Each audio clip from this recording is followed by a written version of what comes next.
এই যে বেকার যুবদের জন্য যেটা করা হয়েছে সেটা বামফ্রন্ট প্রথম এই কাজ পশ্চিমবাংলায় দেখিয়েছিল যে বেকার ভাতা চালু করা, কিন্তু তখন নিয়ম ছিল, বামপন্থী যুবদের আন্দোলনের দাবিও ছিল যে হয় কাজ দাও না হলে বেকার ভাতা দাও।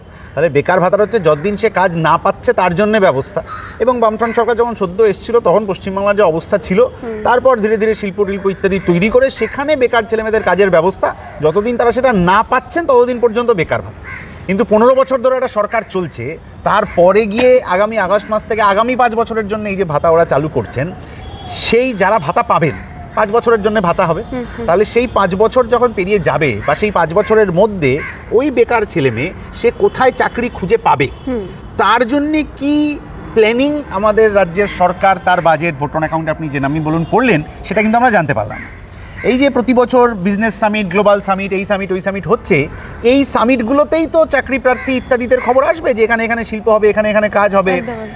তাহলে যারা এই ভাতা নেবেন, ভাতা এমনিতে অধিকার, কিন্তু তৃণমূলের পক্ষ থেকে বারবার এই কথা বলার চেষ্টা করা হয়, মুখ্যমন্ত্রী বলেন আমি দিয়ে দিলাম, মানে ওটা কারুর করুণার ওপর নির্ভর করে না, ভাতাটা অধিকার। বামফ্রন্টের আমলেও অধিকার ছিল, এই আমলেও অধিকার, এর পরের যে সরকারটা আসবে তাদেরও অধিকার। ফলে এই অধিকারের জায়গা থেকে আমি কোনো একটা জিনিস পাবো, সেটা এক। আর দুই হচ্ছে যে আমি এই ভাতাটা নিতে, বেকার ভাতা যে নামে চালু হয়েছে, সেইটা নিতে নিতে তো আমাকে কাজের খোঁজ করতে হবে। তাহলে আগামী 5 বছরের মধ্যে এরকম এখনো পর্যন্ত পশ্চিমবঙ্গ সরকারের কোনো দিশা নেই যে পশ্চিমবাংলার অমুক অমুক অমুক অমুক জায়গায় অমুক অমুক শিল্প তৈরি হবে যাতে করে এত এত বেকার ছেলেমেয়ের কাজ হবে। তাহলে কাউকে বেকার ভাতা বলে আমি কিছুটা তাকে সাময়িক রিলিফ দেওয়ার চেষ্টা